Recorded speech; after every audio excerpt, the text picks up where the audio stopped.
Hello and welcome to another episode of Geekgo. Last time we looked at the top 10 Batman movies in my opinion, so this time let's look at the worst 5 Batman movies ever.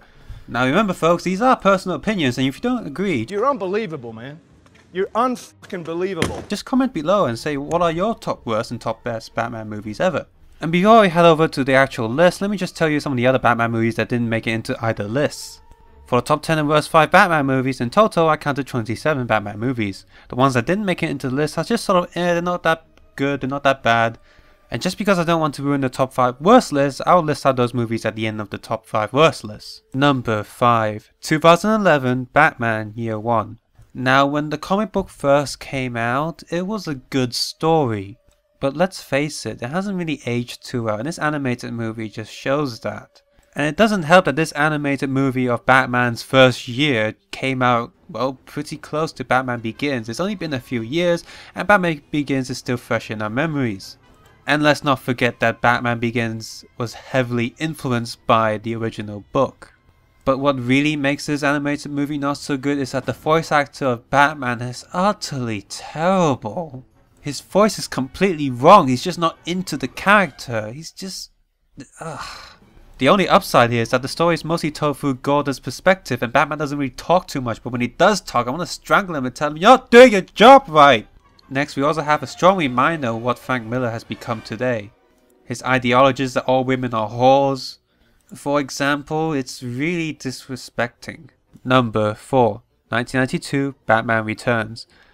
While I really love the other Batman movie, 1989, it's like one of my favourite movies of all time, the sequel not so much. While I can still watch it as a guilty pleasure, I have to acknowledge that the movie is really broken.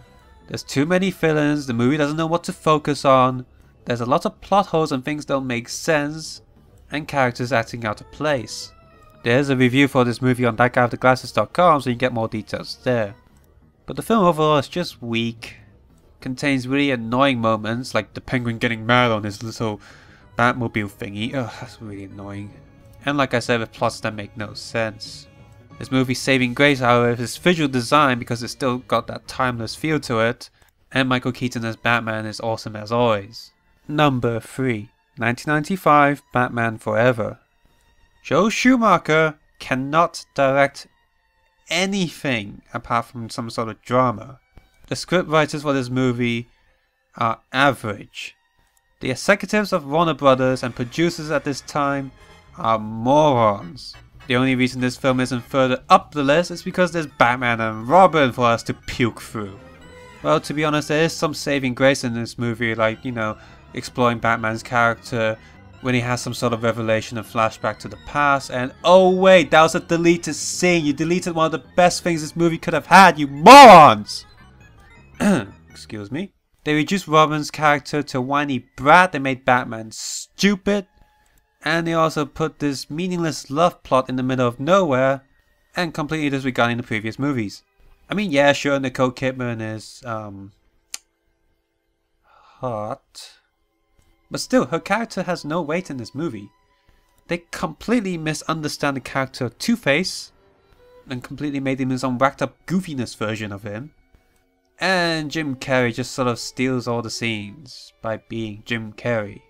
And one of the worst scenes in the movie is when Jim Carrey breaks into the Batcave and then the Batcave says intruder alert, but then turns on every single operating system and reveals everything. It is as if you have a safe at home with all your money inside, but as soon as a robber enters the house, the safe opens up and says intruder alert, here's the money, please take me. Number 2.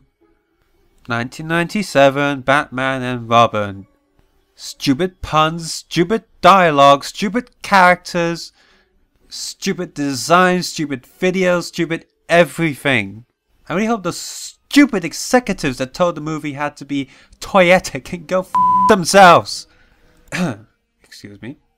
At least I hope they got fired or something because this film sold so poorly. There must have been some repercussions.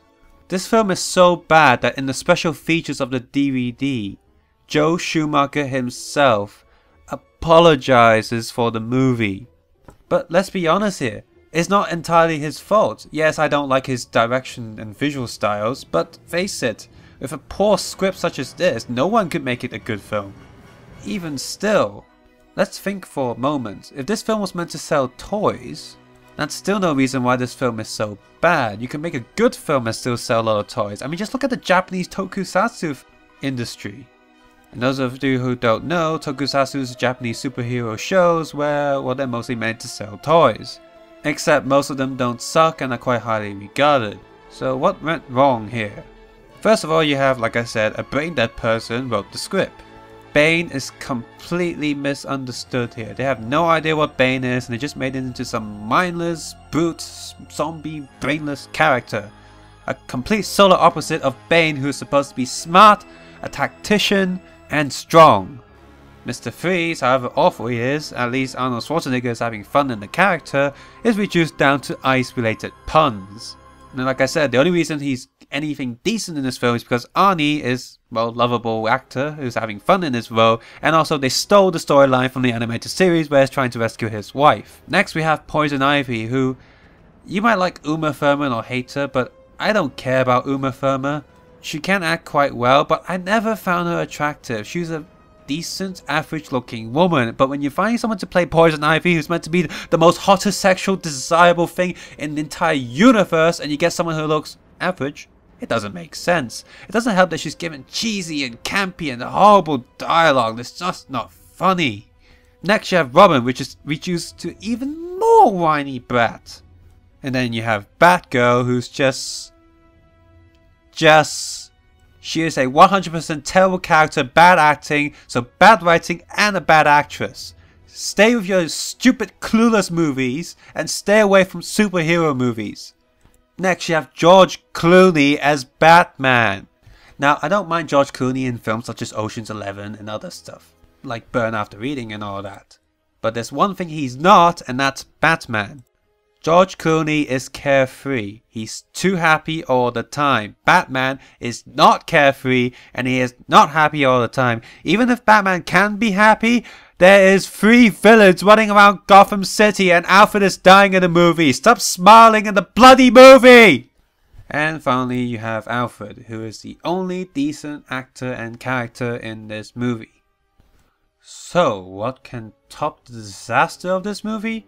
Number 1, 2012, The Dark Knight Rises. Do I what? No! I can hear many people typing in the comments now like, oh, don't you call The Dark Knight Rises the worst Batman movie ever? It's the best bloody Batman movie ever, blah blah blah blah blah. Well, here are my opinions as to why it is the worst Batman movie ever. Well, technically, the worst movie on this list is Batman and Robin. The Dark Knight Rises is the worst Batman movie. It's not the worst movie, it's the worst Batman movie. Now let me explain. The fact of the matter is, as stupid as the plot is in Batman and Robin, they still understood Batman the character a little bit more than Dark Knight Rises.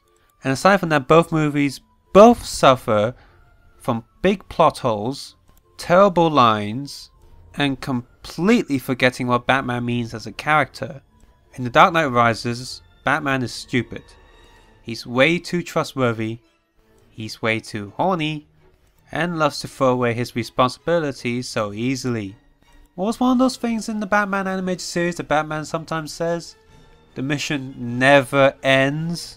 And that is a huge part of Batman's character. He will never stop fighting, if he has the power. What saves this movie from being the worst movie ever, somehow Catwoman is really good in this movie. And that's about it. While Bane seems to be a tactical genius at the start, let's remember, his plan is to capture all these people, corner Gotham City off from the rest of the world, and to demoralize it so Batman can suffer mentally and then blow the place up. And for some reason he will stay in Gotham when blowing it up. And next thing, let's remember, smart people worked on this film. They worked on Batman Begins and they worked on The Dark Knight. So what happened here? The Dark Knight Rises to the Batman Begins trilogy is equivalent to Mudslide episode in the Batman animated universe, where people who seemingly know what they are doing completely mess up and destroy everything. Another thing that this movie does is pulls a Joe Schumacher. This is when a character is in name only and it's nothing like the actual character. Did any of you remember that scene near the end? Oh hey, I like your view name better, Robin, it's a nice name, blah blah blah blah blah. Someone is actually called Robin who's not Robin. That's... Not only is that playing a Joe Schumacher, but that's also a big middle finger to the fans who kept asking for Robin. And this is Christopher Nolan clearly saying like, haha, there's your Robin for you. I'm not actually putting Robin in my films. Screw you. And I also like to think that this is one of those movies where the director got way too much power.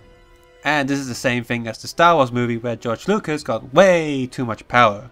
So there you have it. There's my top 5 worst Batman movies, and I will do a more detailed review of The Dark Knight Rises in the near future, but whew. Next are the following other films that didn't make it into either list. 1943 Batman, 1949 Batman and Robin, 2008 The Dark Knight, 1998 Batman and Mr. Freeze Sub-Zero, 2003 Batman Mystery of the Batwoman, 2010 Justice League Crisis on Two Earths, 2012 Justice League Doom, 2008 Batman Gotham Knight, 2010 Batman Under the Red Hood, 2012 Batman Dark Knight Returns Part 1, 2013 Batman Dark Knight Returns Part 2, The Scooby-Doo Movies, The Dramatic Scooby-Doo Affair, 1972, The Caped Crusader Caper, 1972. What don't you get about it? I'm Batman. Oh, good for you. Excuse me. Have you ever danced with the devil in the pale moonlight? Let's not take a fucking minute. Let's go again. Awesome! Guess you have to go put him somewhere to calm him down, huh? And let's not have you fucking walking in. You're a nice guy, but I don't fucking cut it when you're bullshitting and fucking around like this.